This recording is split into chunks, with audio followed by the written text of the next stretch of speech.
তাবুকের সময় মুসলমানদের যুদ্ধের প্রস্তুতি চলছিল। সেই সময় রাসূল সাল্লাল্লাহু আলাইহি ওয়াসাল্লাম সাহাবীদেরকে আল্লাহর পথে দান করার জন্য আহ্বান জানালেন, যাতে যুদ্ধের জন্য প্রয়োজনীয় সামগ্রী জোগাড় করা যায়। এই আহ্বানে সাহাবীরা যার যার সামর্থ্য অনুযায়ী এগিয়ে এলেন। সবার প্রথমে এগিয়ে এলেন হযরত উসমান রাদিয়াল্লাহু আনহু। তিনি আল্লাহর পথে বিপুল দান করলেন। হাজার হাজার উট ও ঘোড়া, সৈন্যদের জন্য খাবারের পাত্র, এমনকি সেই পাত্র বাঁধার জন্য সুই সুতা পর্যন্ত তিনি নিজের ঘর থেকে দান করলেন। এর সাথে তিনি আরও 300 স্বর্ণ মুদ্রা নিয়ে রাসূল সাল্লাল্লাহু আলাইহি ওয়াসাল্লামের সামনে উপস্থিত হলেন। রাসূলুল্লাহ সাল্লাল্লাহু আলাইহি ওয়াসাল্লাম সেই স্বর্ণ মুদ্রাগুলো নিজের কোলে নিয়ে এত খুশি হলেন যে তিনি আনন্দের সাথে সেগুলোকে নাড়াচাড়া করতে লাগলেন এবং বললেন, আজকের পর যদি উসমান আর কোনো আমলও না করে তবুও তার জন্য জান্নাত যথেষ্ট হয়ে গেছে। আল্লাহু আকবার। এরপর দানের জন্য এগিয়ে এলেন হযরত উমর বিন খাত্তাব। তিনি সবসময় চেষ্টা করতেন ইবাদত ও নেক কাজের ক্ষেত্রে হযরত আবু বকর আল সিদ্দিকী রাদিয়াল্লাহু আনহুর থেকে একটু এগিয়ে যেতে।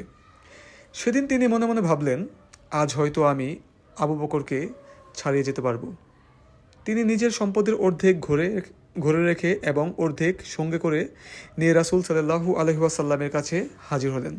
তিনি মনে মনে খুব খুশি ছিলেন। রাসূল সাল্লাল্লাহু আলাইহি ওয়াসাল্লাম তাকে জিজ্ঞাসা করলেন, হে ওমর, তুমি তোমার পরিবারের জন্য কতটুকু রেখে এসেছো? ওমর রাদিয়াল্লাহু আনহু বললেন, ইয়া রাসূল সাল্লাল্লাহু আলাইহি ওয়াসাল্লাম, আমি অর্ধেক সম্পদ ঘরে রেখে এসেছি আর অর্ধেক নিয়ে এসেছি। এর কিছুক্ষণ পর হাজির হলেন আবু বকর রাদিয়াল্লাহু আনহু। রাসূল সাল্লাল্লাহু আলাইহি ওয়াসাল্লাম তাকে জিজ্ঞাসা করলেন, হে আবু বকর, তুমি তোমার পরিবারের জন্য কতটুকু রেখে এসেছো? আবু বকর রাদিয়াল্লাহু আনহু শান্ত কণ্ঠে জবাব দিলেন, ইয়া রাসূলুল্লাহ, আমি আমার ঘরে কিছুই রেখে আসিনি, সবই আল্লাহর পথে নিয়ে এসেছি। আমি শুধু রেখে এসেছি আল্লাহ ও তার রাসূলের উপর ভরসা। এই কথা শুনে রাসূল সাল্লাল্লাহু আলাইহি ওয়াসাল্লাম অত্যন্ত খুশি হলেন। বর্ণনায় আসে, তখন আল্লাহ তাআলা জিবরাইল আলাইহিসসালামকে পাঠালেন।